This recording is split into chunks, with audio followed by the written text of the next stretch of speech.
In today's video, I'm going to show you how to chat on Duolingo.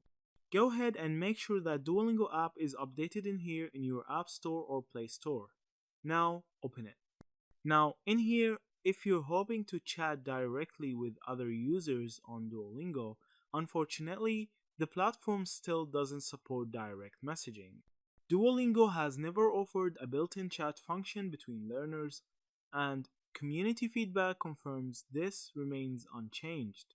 One user shared there is no official chat feature, though they managed to leave comments on activity notifications as a workaround if mutual following exists.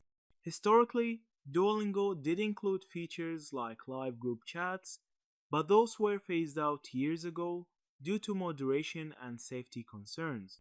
Instead, Duolingo now focuses on AI powered conversation tools, and in 2025, this is where chatting on the platform actually takes place.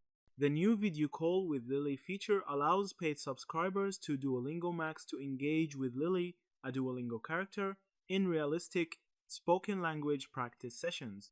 These AI based video conversations are available on both iOS and Android and include expressive animations, conversation transcripts, and even prompters where Lily occasionally calls to encourage continued practice.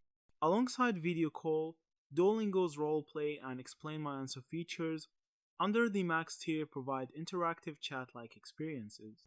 Roleplay lets learners practice dialogues in practical scenarios such as ordering coffee or shopping, while Explain My Answer offers AI-powered breakdowns of correct and incorrect responses after lessons. So essentially, if chatting is interacting with another human learner, Duolingo doesn't offer that. But if it's conversing in a learning context, then you can chat with AI through the Max subscription. Yeah, that's it. Thank you for watching this video.